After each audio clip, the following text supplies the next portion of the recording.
guys, it's Cindy Leach, your polymer clay tutor. In today's PCT product demo, we are talking about the new Fimo Professional True Colors polymer clay.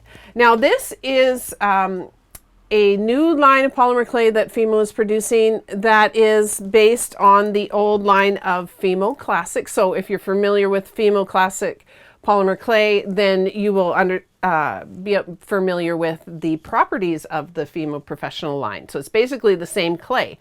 But what they've done is they've put together a new color mixing system and colors that are based on the spectral line of colors rather than artist pigment colors. So let me just explain that a little bit to you.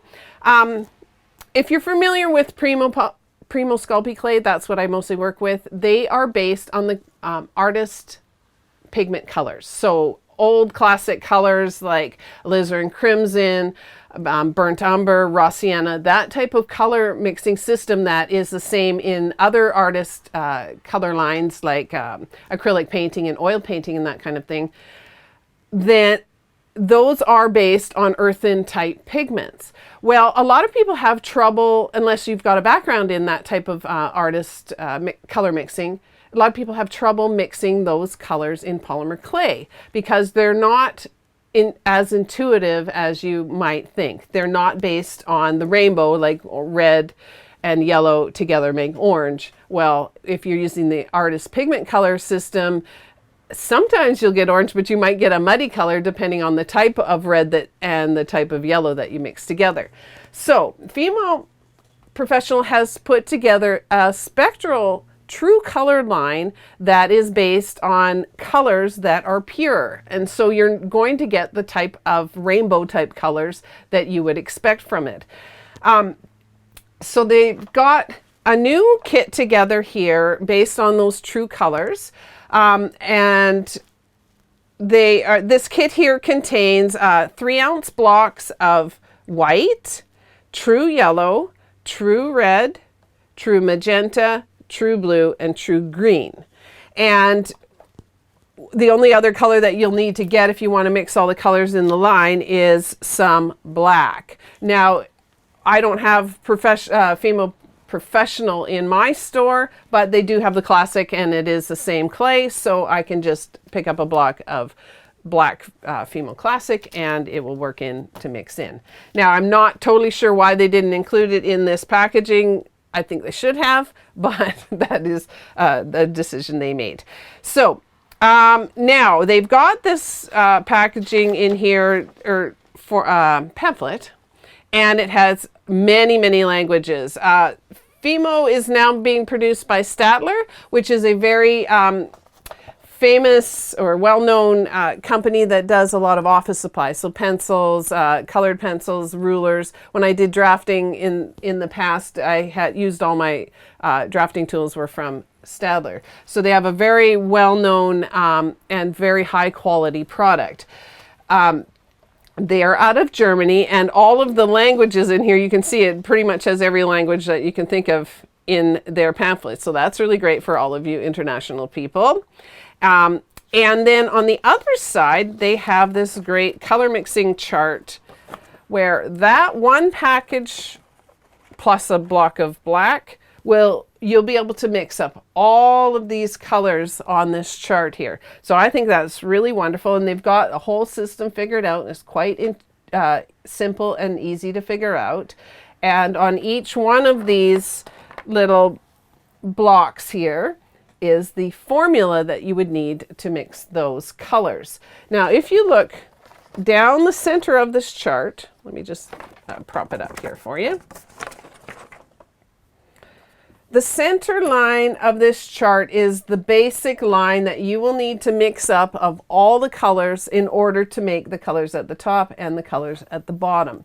You can see along here they range from the yellow all the way down to the green, and interspersed in here are the packages of the true colors that you would need to mix. So here is the Fimo True Yellow, and then blends all the way down to the Fimo True Red.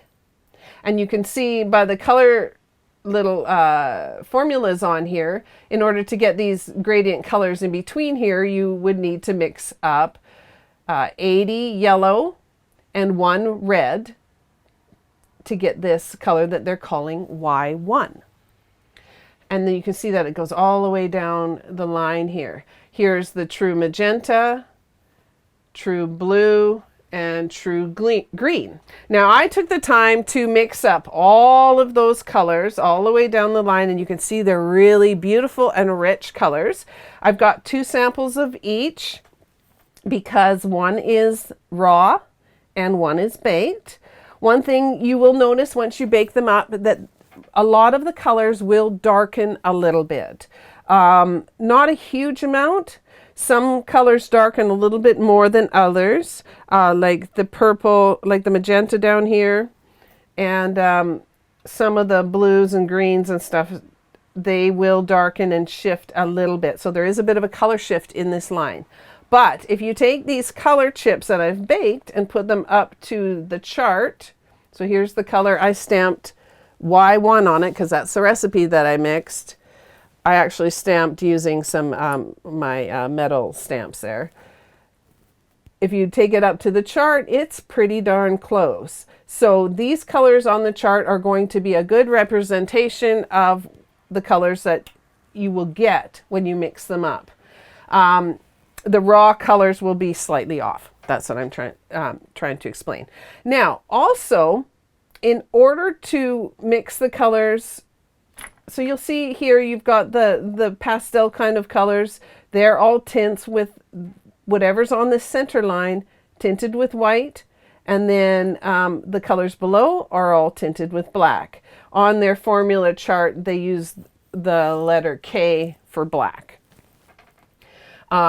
And you'll see the different formulas here. Now, for the whites, when you add the whites, it's relatively simple. You add 1 white here and 1 yellow, and you're going to get this color here. I've mixed them up on my table here as well.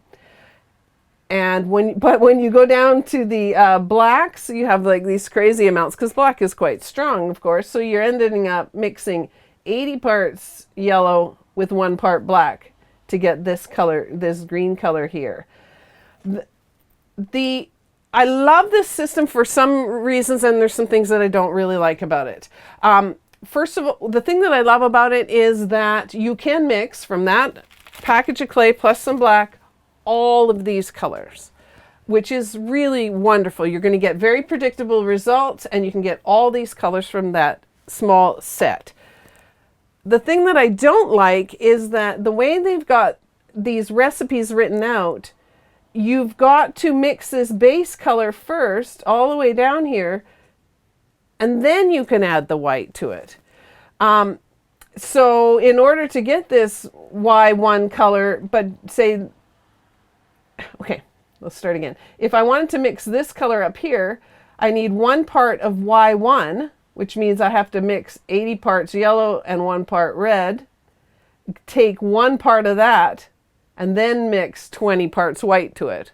What I would have preferred for their color system here is to actually have the formula that has that particular recipe in it, rather than doing this tweaking back and forth.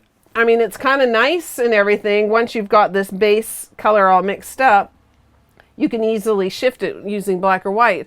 But if I just want to mix this color here and another one way down on the chart over here, then I've got to pre-mix all these colors, and I end up with big bags of clay. Now, I did it in tiny amounts, and all the leftover clay I put in little bags with their formula number on it. But, you know, like a professional would need to mix up really large amounts. I mean, this amount is just too small to deal with, but I didn't want to use up my entire block of, or my entire box of clay. So I really don't like that. I would like to, if I could take the time and figure out the math on it, I would like to figure out each of those recipes so that I could just go straight to them. But other than that, it's a beautiful, quite simple, easy to learn system.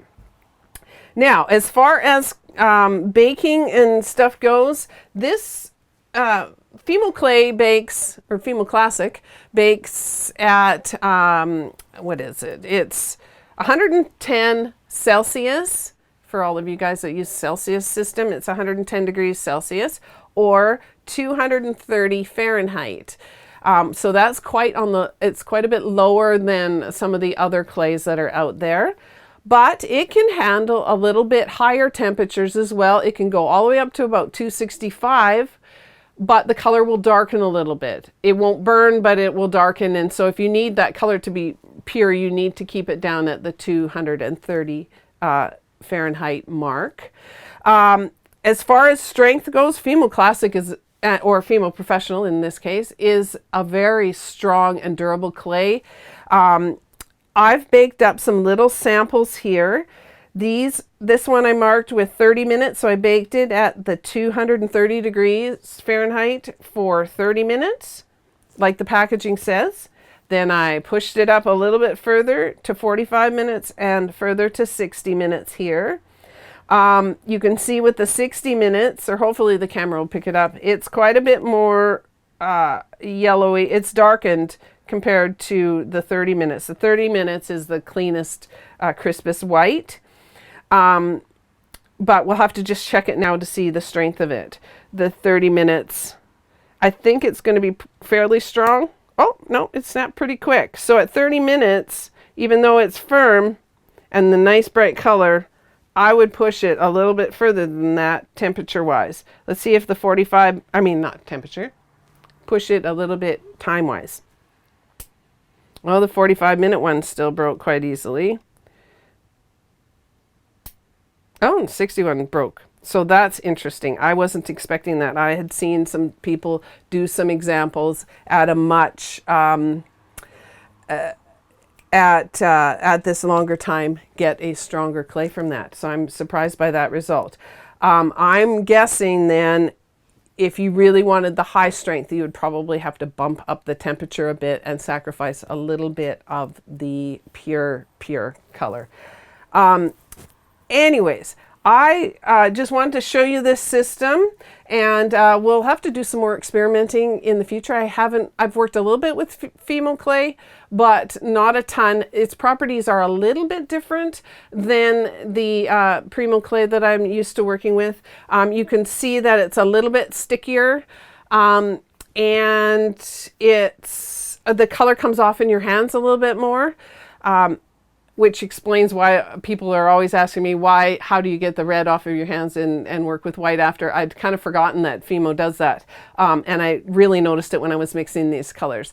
Though I just really, really love how bright and pure this color system is. So I'm going to have to work with it a little bit more and to see if I can work this into my system as well. All right, so I hope that was informative for you. I hope you liked this video.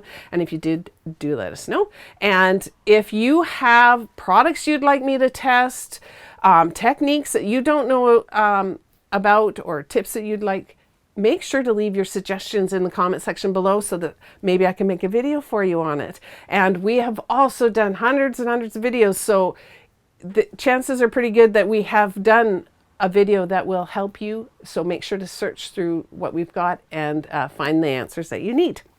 All right, so we'll see you next time, and bye for now.